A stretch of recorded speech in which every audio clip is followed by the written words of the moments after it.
Hi friends, this is ഗോതമ്പ് വെച്ചിട്ടുള്ള paratha wheat വെച്ചിട്ട് നല്ല സോഫ്റ്റ് ആയിട്ട് ഈസി ആയിട്ട് തയ്യാറാക്കാൻ പറ്റുന്ന പറാട്ടയാണ്. ഇതിന് ഞാൻ കോമ്പിനേഷൻ ആയിട്ട് ഒരു കിഴങ്ങറി വെച്ചിട്ടുണ്ട്. അതിന്റെ വീഡിയോ ഞാൻ പുറമേ ഇടുന്നതാണ്. എല്ലാവരും ഇത് കാണുക. ഞാൻ ഇത് ടേസ്റ്റ് ചെയ്യാനായിട്ട് മോനെ വിളിക്കുന്നതാണ്.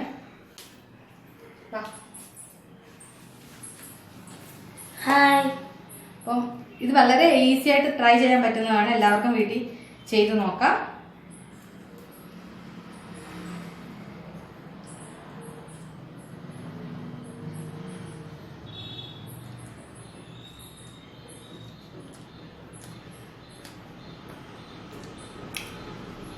എല്ലാവരും ട്രൈ ചെയ്ത് നോക്കണം. കാരണം ഈസി ആയിട്ട് നമുക്ക് കുട്ടികൾക്കൊക്കെ കൊടുക്കാൻ പറ്റുന്നതാണ്.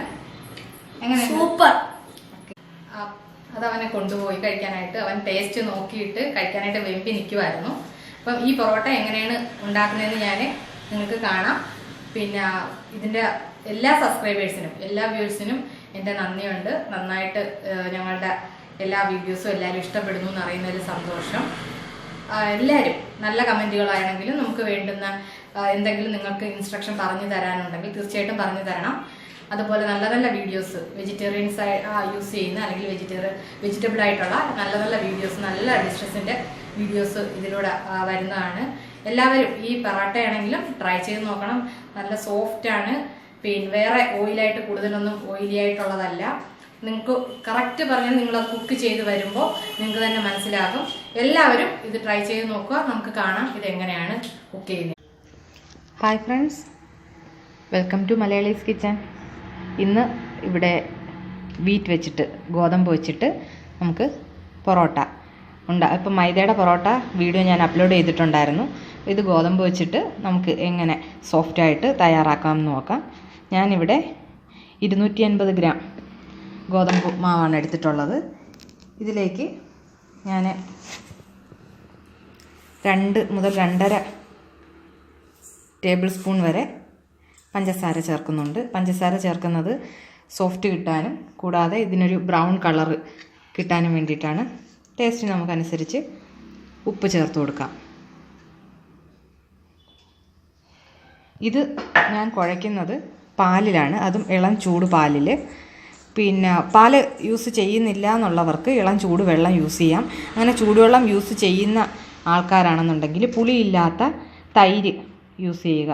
പുളിയില്ലാത്ത തൈര് ഒരു 1/2 ഗ്ലാസ് തൈര്, പുളിയില്ലാത്ത തൈര് ഒഴിച്ചതിന് ശേഷം ചൂടുവെള്ളത്തിൽ കുഴച്ചെടുക്കാം. അപ്പം ഞാനിവിടെ ഇളം ചൂട് പാലാണ് എടുത്തിട്ടുള്ളത്. അത് പാലിന് ഞാനിപ്പോൾ അളവ് പറയുന്നില്ല. അത് നമുക്ക് കുഴച്ചെടുക്കുമ്പോഴത്തേക്കിനും പല പൊടിക്കും കുറച്ച് വെള്ളത്തിൻ്റെ അളവ് പല രീതിയിൽ വരും. അതുകൊണ്ട് ഇത് ഞാൻ ഇപ്പോൾ ഇതിന് വേണ്ടിയിട്ട് ഞാനിവിടെ 1 കപ്പ് പാലാണ് എടുത്തിട്ടുള്ളത്. എന്തായാലും ഇത് നമുക്ക് നല്ല സോഫ്റ്റായിട്ട് കുറേശ്ശെ കുഴച്ചെടുക്കാം.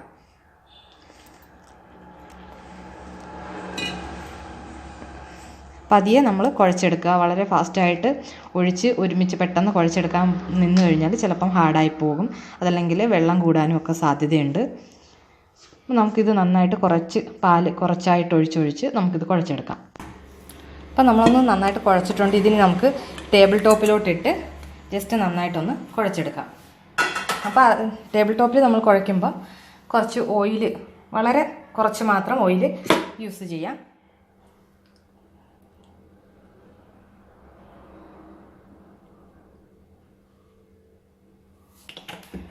വളരെ കുറച്ച് നമുക്ക് ഓയിൽ യൂസ് ചെയ്തതുകൊണ്ട് നമുക്ക് ഇതിനകത്ത് വെച്ച് നന്നായിട്ടൊരു 2-3 മിനിറ്റ് ഒന്ന് കുഴച്ചെടുക്കാം. മാവ് കറക്റ്റ് കുഴച്ച് വെച്ചിട്ടുണ്ട്. അപ്പോൾ നല്ല മയമായിട്ടുണ്ട്. ഇത് ഒരു 2 മിനിറ്റോളം നമ്മൾ ടേബിൾ ടോപ്പിലിട്ട് അടിച്ചെന്ന് ഒരു മയം കിട്ടാൻ വേണ്ടിയിട്ട്. നമ്മൾ ഗോതമ്പാണ്, മൈദ പോലെ മയം കിട്ടാനുള്ള ഒരു സാധ്യത കുറവാണ്. അതുകൊണ്ട് തന്നെ നമ്മൾ ഇതിൻ്റെ കുഴയ്ക്കുന്ന ആ ഒരു ഇതിലാണ് ഇതിൻ്റെ മയം എന്ന് പറയുന്നത്. അപ്പോൾ കുറച്ച് ഓയിൽ ഒഴിച്ച് നമ്മൾ നന്നായിട്ട് കുഴയ്ക്കുക. കുഴച്ചതിന് ശേഷം നമുക്കിതൊരു പാത്രത്തിലേക്ക് മാറ്റി ഒരു നനഞ്ഞ തുണിയിട്ട് മൂടി വയ്ക്കാം. അത് നനഞ്ഞ തുണിയിട്ട് മൂടി വെച്ചില്ലെങ്കിൽ വേറൊരു പാത്രം വെച്ചിട്ട് അടച്ചാലും മതി. അപ്പോൾ ഇത് നമുക്കിത് 1 മണിക്കൂർ വരെ, അരമണിക്കൂർ തൊട്ട് 1 മണിക്കൂർ വരെ റെസ്റ്റ് ചെയ്യാൻ വെക്കാം. ഗോതമ്പായതുകൊണ്ട് തന്നെ മൈദ പോലെ അധിക സമയം വെക്കണമെന്നില്ല. അപ്പോൾ ഇതിപ്പോൾ എന്തായാലും നമുക്കിനി ഒരു മണിക്കൂറോളം വെയിറ്റ് ചെയ്യാം. ഇതിപ്പം 1 മണിക്കൂറോളം കഴിഞ്ഞിട്ടുണ്ട്. ആവശ്യമെങ്കിൽ 1 മണിക്കൂറിനകത്ത് വെച്ചിട്ട് നമുക്ക് എടുക്കാവുന്നതേ ഉള്ളൂ. നന്നായിട്ട് ഒന്നുകൂടി ജസ്റ്റ് ഒന്ന് കുഴച്ച് എടുത്തിട്ട് ഇതിനെ നമുക്ക് തീരെ ചെറുതല്ല, ചപ്പാത്തിയുടെ ബോൾസ് പോലെയല്ല, അതിലും കുറച്ച് വലുതായിട്ട് ബോൾസാക്കി എടുക്കാം. ഇതുപോലെ നമുക്ക് പൊറോട്ടയ്ക്ക് എടുക്കുന്നത് പോലെ തന്നെ ഏകദേശം ഒരു വലിപ്പമുള്ള ഒരു ഉരുള, ഇതിപ്പം ഇതേ വലിപ്പത്തിൽ നമുക്ക് ഈ മാവിൻ്റെ ബാക്കി ഉരുളകളൂടി എടുത്ത് വയ്ക്കാം. നമുക്ക് ഇതിൽ ഓയിലും കൂടി നന്നായി ജസ്റ്റ് ഒന്ന് പുരട്ടി ഒരു 10 മിനിറ്റ് നമുക്ക് വീണ്ടും റെസ്റ്റ് ചെയ്യാനായിട്ട് വയ്ക്കാം. ബോൾസൊക്കെ നമ്മൾ ഓയിൽ പുരട്ടി വെച്ചിരുന്നതാണ്. ഏകദേശം 10 മിനിറ്റോളം കഴിഞ്ഞിട്ടുണ്ട്. ഇനി നമുക്കിത് നന്നായിട്ട് പൊറോട്ട ഉണ്ടാക്കുന്ന രീതിയിൽ പരത്തിയെടുക്കാം. അതിനായിട്ട് നമുക്ക് കുറച്ച് ഓയിൽ നമ്മുടെ ടേബിൾ ടോപ്പിൽ നന്നായിട്ടൊന്ന് പുരട്ടിയ ശേഷം നമുക്കിത് അടിച്ച് പരത്താൻ പറ്റത്തില്ല. കാര്യം ഗോതമ്പായതുകൊണ്ട് തന്നെ നമുക്ക് ഈ മൈദ പോലെ നമുക്ക് അടിച്ചെടുക്കാൻ പറ്റത്തില്ല. അതുകൊണ്ട് നമുക്ക് ചപ്പാത്തിയുടെ ഇത് വെച്ചിട്ട് തന്നെ നമുക്ക് നന്നായിട്ടൊന്ന് പരത്തിയെടുക്കാം. അത് ജസ്റ്റ് ഇതിലൊട്ടുന്നു എന്നുണ്ടെങ്കിൽ കുറച്ച് ഓയിൽ സ്പ്രെഡ് ചെയ്ത് കൊടുത്താൽ മതി. അപ്പം ഒട്ടാതെ നമുക്കിത് എടുക്കാൻ പറ്റും. നമുക്ക് നന്നായിട്ടൊന്ന് എടുക്കാം.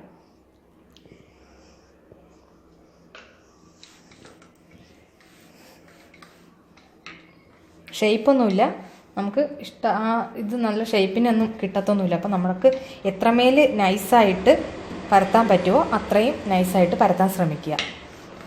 നമുക്ക് ജസ്റ്റ് കീറിയെടുക്കാം. ഇതുപോലെ നമുക്ക് ചെറിയ പീസായിട്ട് നമ്മൾ ഒരു കയ്യും വെച്ച് പ്രസ് ചെയ്ത് കൊടുത്ത് നമുക്ക് കീറിയെടുക്കാം. കാര്യം നമ്മളിത് കീറുമ്പം കൂട്ടത്തിൽ ഇത് വരാൻ സാധ്യതയുണ്ട്. അതുപോലെ ഇതിപ്പം നമ്മളിങ്ങനെ പരത്തുമ്പം ഇടയ്ക്കിടയ്ക്ക് കീറിയെന്ന് വെച്ചിട്ട് കുഴപ്പമൊന്നുമില്ല. കാര്യം ലെയർ നമ്മൾ എന്തായാലും ഓൾറെഡി ഇങ്ങനെയൊക്കെ കീറിയാണ് എടുക്കുന്നത്. അതുകൊണ്ട് തന്നെ പിന്നെ നമ്മളിത് ലെയർ ആക്കുമ്പോഴത്തേക്കിനും പ്രത്യേകം ശ്രദ്ധിക്കുക, എത്രയും വീതി കുറഞ്ഞ ലെയറായിട്ട് എടുക്കാൻ പറ്റുമോ അത്രയും നല്ലത്. കയ്യും വെച്ചൊന്ന് പ്രസ് ചെയ്തതിന് ശേഷം നമുക്ക് മാവ് ഉരുട്ടി ഇതുപോലെ വെച്ചിട്ട് കയ്യും വെച്ച് ഇങ്ങനെ പ്രസ് ചെയ്തതിന് ശേഷം റോളറും വെച്ച് ജസ്റ്റ് പരത്തുന്നതായിരിക്കും ബെറ്റർ. ഇത് നമ്മൾ ഗോതമ്പാണ്, അതുകൊണ്ട് നമുക്ക് മൈദ പോലെ അടിച്ച് എടുക്കാനൊന്നും പറ്റില്ല. അപ്പോൾ അതുകൊണ്ട് തന്നെ തീർച്ചയായിട്ടും നിങ്ങൾ കുറച്ച് ചെറുതായിട്ടൊരു കൺട്രോൾ വേണം. നമ്മളിത് പരത്തിയെടുക്കുമ്പോൾ കുറച്ച് ടൈം എടുക്കും. ഇതിങ്ങനെ കീറിയെന്ന് വെച്ചിട്ട് കുറച്ച് കുഴപ്പമൊന്നുമില്ല, കാര്യം നമ്മുടെ മൈദയല്ല. അതുപോലെ പൊറോട്ടയ്ക്ക് ഇങ്ങനെ തന്നെയാണ് എടുക്കുന്നത്. നമുക്കിതുപോലെ എല്ലാം നല്ല ലെയറായിട്ട് കീറിയെടുക്കാം. ഇതിലേക്ക് നമുക്ക് കുറച്ച് ഓയിലൊന്ന് സ്പ്രെഡ് ചെയ്ത് കൊടുക്കാം. വളരെ കുറച്ച് നമ്മൾ ഓയിൽ സ്പ്രെഡ് ചെയ്താൽ മതി. ഇത് തമ്മിൽ ഒട്ടാതിരിക്കാനും നമുക്ക് നല്ല ലെയർ പിന്നീട് പരത്തിയതിന് ശേഷം കിട്ടാനും വേണ്ടിയിട്ടാണ്. എന്നിട്ട് ഇതിലേക്ക് നമുക്ക് കുറച്ച് പൊടി കൂടി ചേർത്ത് കൊടുക്കാം. പൊടി ഇങ്ങനെ ഇട്ട് കൊടുക്കുന്നത് തമ്മിലൊട്ടാതെ നമുക്ക് നല്ല ലെയറായിട്ട് കിട്ടും. അതൊന്ന് നന്നായിട്ട്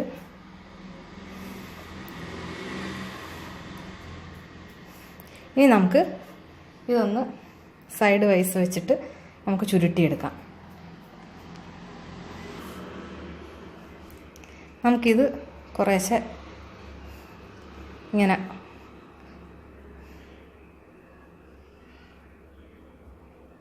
ഒന്ന് ചുരുട്ടിയെടുക്കാം. നമുക്കിതുപോലെ ഒരു വശത്തുനിന്ന് നമ്മൾ ഓയിലും ഞാൻ പൊടി ഇട്ടത് ഗോതമ്പിൻ്റെ പൊടിയാണ്. അപ്പോൾ നമുക്ക് സ്പ്രെഡ് ചെയ്ത് ഇട്ടേക്കുന്നത് കൊണ്ട് ഇതിപ്പോൾ ഇങ്ങനെ എടുത്താലും തമ്മിൽ ഒട്ടത്തില്ല. നമ്മൾ എന്തായാലും ഇത് നന്നായിട്ട് ഇതുപോലെ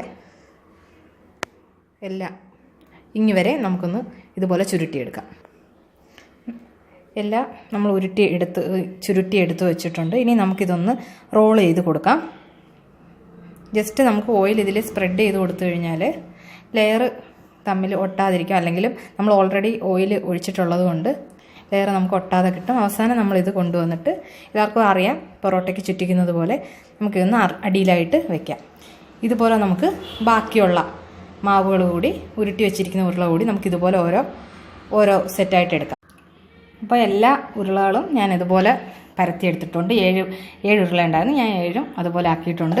അതിൻ്റെ മുകളിൽ നമ്മൾ പരത്തി ഇതുപോലെ ഉരുട്ടിയതിന് ശേഷം കുറച്ച് ഓയിൽ, വളരെ കുറച്ച് ഓയിൽ സ്പ്രെഡ് ചെയ്ത് കൊടുത്തിട്ടുണ്ട്. നമ്മൾ കുറച്ച് ഓയിൽ എത്രത്തോളം കുറയ്ക്കാമോ അത്രത്തോളം ആരോഗ്യത്തിന് നല്ലതാണ്. ഞാൻ വെളിച്ചെണ്ണയാണ് യൂസ് ചെയ്തേക്കുന്നത്. ഓയിലെന്ന് പറഞ്ഞാലും വെളിച്ചെണ്ണയാണ് ഞാൻ യൂസ് ചെയ്തേക്കുന്നത്. അപ്പോൾ ഇതിൽ നിന്ന് ഞാൻ ആദ്യം ഉണ്ടാക്കിയത് തൊട്ടിട്ട് ആദ്യം നമ്മൾ ഏതാണോ ചുരുട്ടിയെടുത്തത് അതിൽ നിന്ന് നമുക്ക് പരത്തി തുടങ്ങാം. അപ്പോൾ ഞാൻ ഇതാണ് ആദ്യം റെഡിയാക്കി വെച്ചത്. അപ്പോൾ ഇത് നമുക്ക് ഇതിലേക്ക് തന്നെ ഇട്ട് ജസ്റ്റ് കയ്യും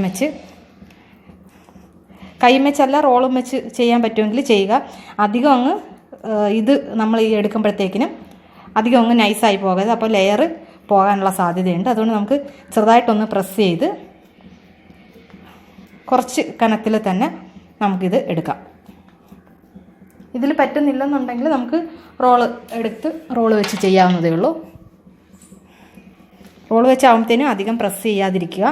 നമ്മുടെ ഇതിൻ്റെ ലെയർ പൊടിയൊക്കെ ഇട്ടാണ് നമ്മുടെ ഇതിൻ്റെ അല്ല, മൈദയുടെ അല്ല, അതുകൊണ്ട് ലെയർ പോകാനുള്ള സാധ്യതയുണ്ട്.